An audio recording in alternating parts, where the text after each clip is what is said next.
Welcome to the Section 2.4 pre-class video assignment. We're going to continue our discussion of how to solve linear non-homogeneous equations, specifically by this so-called method of undetermined coefficients. So we'd started this in the last section and done some simple cases. We're going to look at sort of the full picture here, which of course is not quite as simple as it was in the last, as we might have implied in the last section. So in the last section, we learned the basic concept that to find a general solution for a non-homogeneous linear equation, we basically form the sum of the complementary function yc and any particular solution to the non-homogeneous yp. So this was sort of the big result we talked about in the last section. General solution to the non-homogeneous is yc plus yp. Yc is the general solution to the associated HEQ, and yp is any particular solution to the NHEQ. So we did start looking at how to find this particular solution to the NHEQ by undetermined coefficients last time. So the trick, the method, is really not all that earth-shattering. It's kind of a blunt method here, or not a very slick method here. The idea is to basically make an educated guess as to what the form of the solution would be, sort of generalize it, and then plug in the necessary derivatives and figure out what the undetermined coefficients have to be. So we did things like this one here. So in this particular example, we are to find the complementary function and a particular solution, then give the general solution of this dE. So again, finding the complementary solution is pretty easy. We look at the associated homogeneous equation. We can easily write its characteristic equation, which we can solve. Finding the roots, these are two distinct real roots. We know what to do with those. This ends up being our complementary function, the solution to the HEQ. So then the new material was, then we need to find some particular solution. The approach is we take a look at this so-called forcing function, 2x plus 5, and we basically generalize it. This is a linear equation. What does a general linear equation look like? It looks like ax plus b. Usually we use capital A and B here. And again, we have some undetermined coefficients a and b. We think that this is what our solution would have the form of.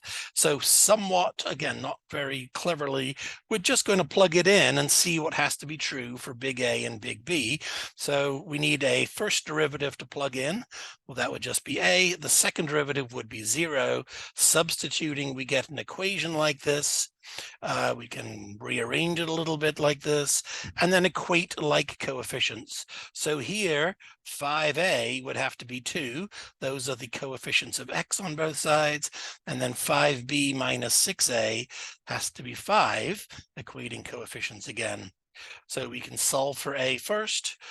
Once we solve for a, we can plug that into the other equation and solve for b, and we get a particular solution that is basically this guy right here. Here is our particular solution.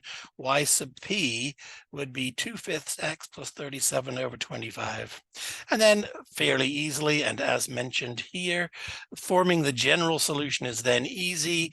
We add this guy to this guy and get our general solution of this form. So this worked fairly nicely.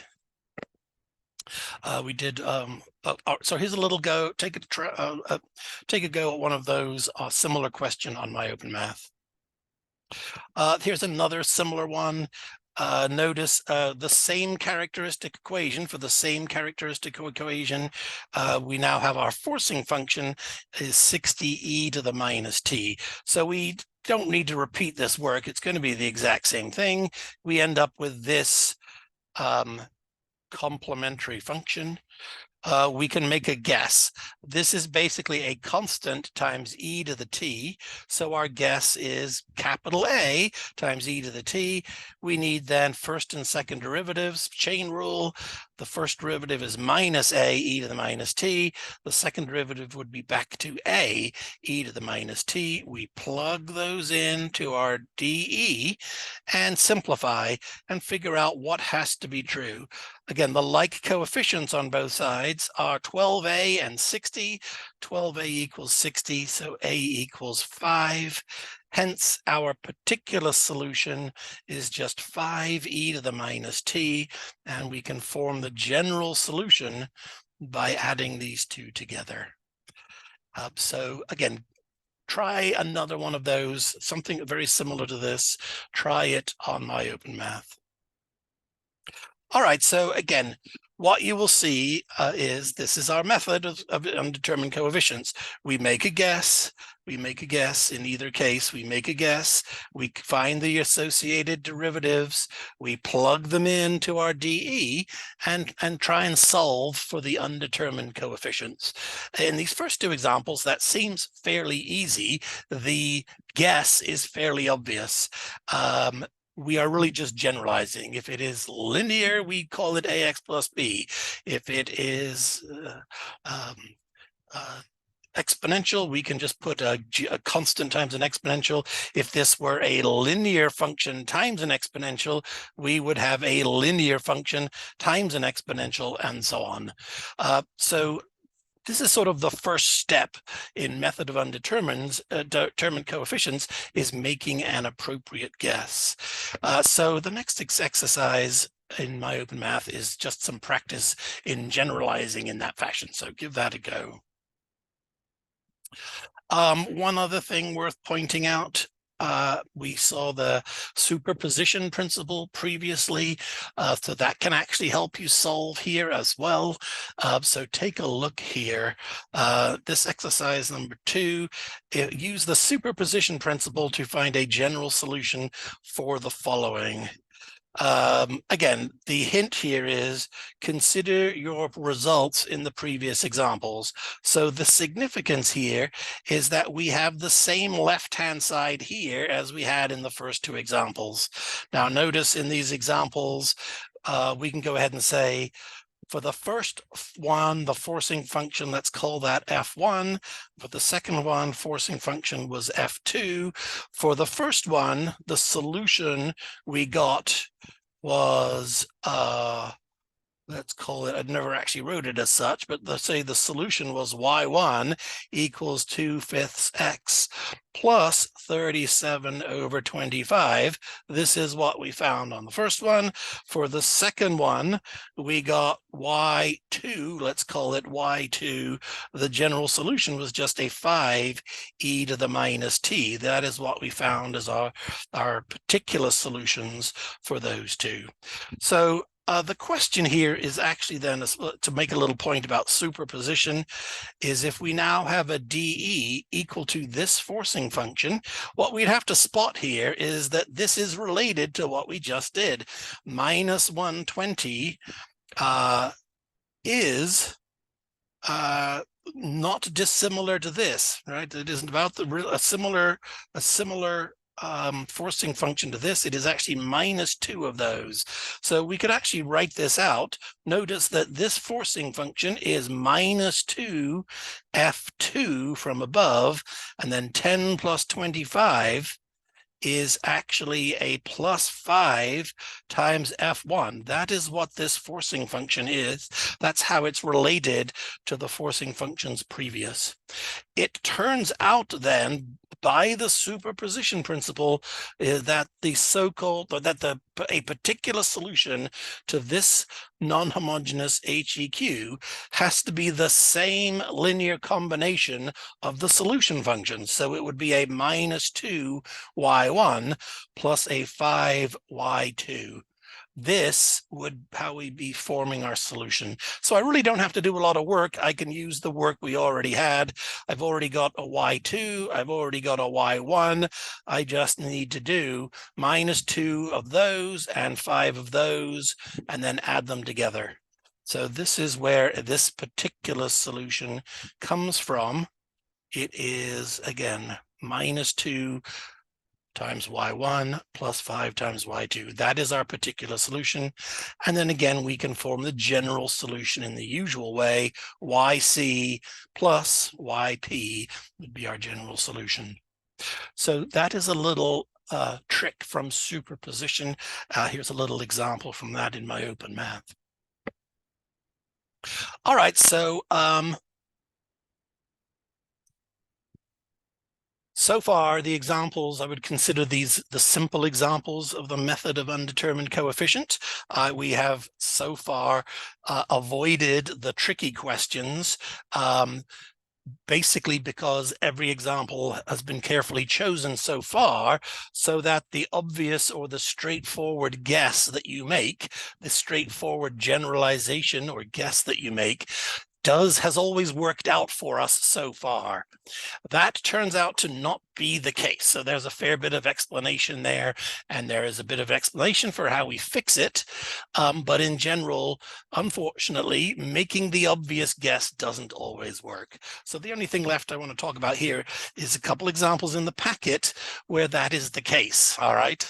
So, for example, this first one here, this is our DE, y double prime minus y prime minus 2y equals sine 2x. So our forcing function is just a sine 2x function. So you would think to generalize it, it would just be an a sine 2x function. Then you would want to differentiate it once, differentiate it twice. And as usual, we plug those in and attempt to solve for a. So if we do that, what happens? Well, I have a bit of a problem. If I simplify this, I do have a 1 sine 2x and a minus 6a sine 2x, which suggests that a is negative 1/6. That sounds fine. However, I also have a minus 2a cosine 2x and a no cosine 2x on the right-hand side. That suggests that a equals 0. And of course, both of these things cannot be true at the same time. So unfortunately, something went wrong here. And it turns out that it is our guess that was not, let's say, not sophisticated enough. We need to rethink our guess and come up with a better guess. So this can happen. And what we're going to learn in this section when we do it together in class is we're going to learn how to spot when this is going to happen and how to fix it. So here's another little example, even simpler actually. Here is a second order non-homogeneous, fairly simple one. Y double prime plus 3y prime equals 6. The guess would seem to be, well, our forcing function is just a constant.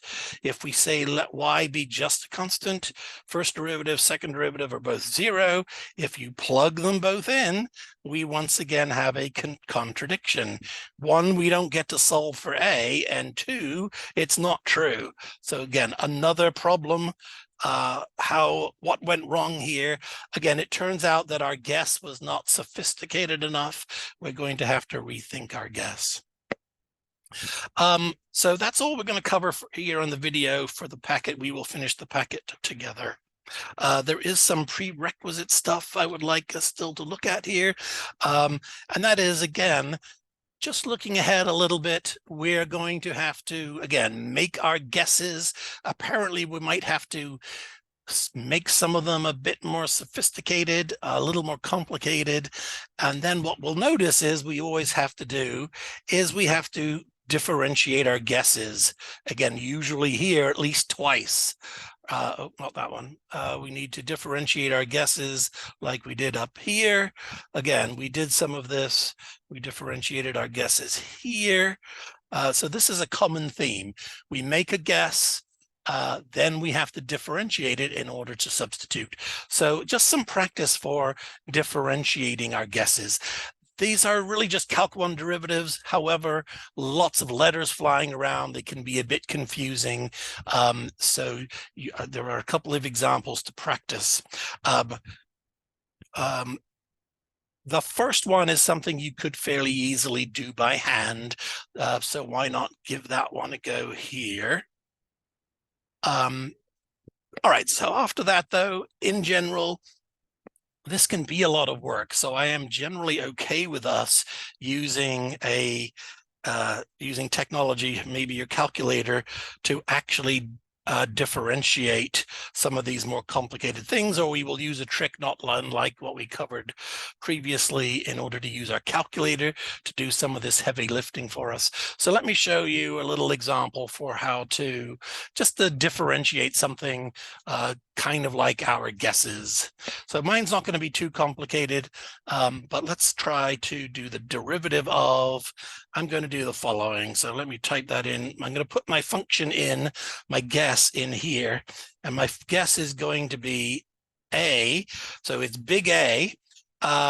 Big A is not practical to use on the calculator, so I'm just going to call it A, and I do that by doing alpha A. So hit the alpha button and then the capital A key. That will be a small a. It's also not convenient to use T. If that's been your question, it's not convenient to use T. So I am going to use X on the calculator. So I'm going to use X. Now, if I have A times X, and I'm going to do a plus B, so plus alpha B, and then I'm going to do times, just for our example, let's do times an exponential, let's call this 5x, like this. So do notice how I did call this A times X plus B times. It is a good idea when using the calculators with multiple letters flying around. It is a very good idea. You need to use hit the multiply button when you mean to multiply. If I just put AX next to each other, the calculator will interpret that as a variable I called X, not as A times X. So you will need to put in multiply when you mean multiply. I think I'm pretty safe with the 5X. That's not two variables, so that should be fine. So I'm going to hit enter to put that in into my y1, and then I can go to the home screen and I can do a first and a second derivative. And again, this is the same feature we've used before. I can do second, and then the 8-key second feature is the different derivative function, and I can put in y1 of x. Again, I have to put in y1 of x. If you put in just y1, it doesn't know what you're talking about. And then I do need to put in comma x for my first derivative and hit enter. So it would look like this. And again, I can interpret this and write this down. Again, this would be 5ax and then a constant term, a plus 5b, to all times e to the 5x. A second derivative would be as follows. In my second derivative, I can just come in here and put in a comma 2. That would give me a second derivative. Again, so I don't mind if you do these this way. This becomes a lot of tedious work if we don't use a little help sometimes. So you should be able to use technology there. Another little hint here that is sometimes helpful is if before you set up your derivative, if you don't want it all factored, if you go to F2 and then use the number 3 feature expand, and then do your derivative inside the expand feature, then it will, second, dy1 of x, dy1 of x, comma x. So that closes the derivative, that closes the expand feature. If I hit enter, then it will actually give me the expanded version, so the unfactored version of my problem here. And that is sometimes more helpful. So notice here, I can see my different terms. I basically have an x e to the 5x. I have an a e to the 5x and a 5b e to the 5x. For our purposes, we would want to consider the a and the 5b e to the 5x to be one term again. So it has some limitations either way. Again, it's kind of squarely on my iPad, but you can see the 5a plus 5b. So again, In some ways, I didn't want it expanded. I wanted the A and the 5B term to be together, but I also wanted to see, recognize that we have an x e to the 5x term and a e to the 5x term for like coefficients. All right, so that's basically the little hint here. You may use technology, your calculator, to find derivatives for things like this if you should need to. So there's a couple more to practice. If you don't have a calculator, you'll need to wade through them by hand, but there's a couple more on My Open Math. And then there is one more to try on My Open Math. And again, these are the sorts of things we will run into or need to differentiate in order to complete the work in this section coming up. So that's it for the video today. Thank you, and we will see you together in class.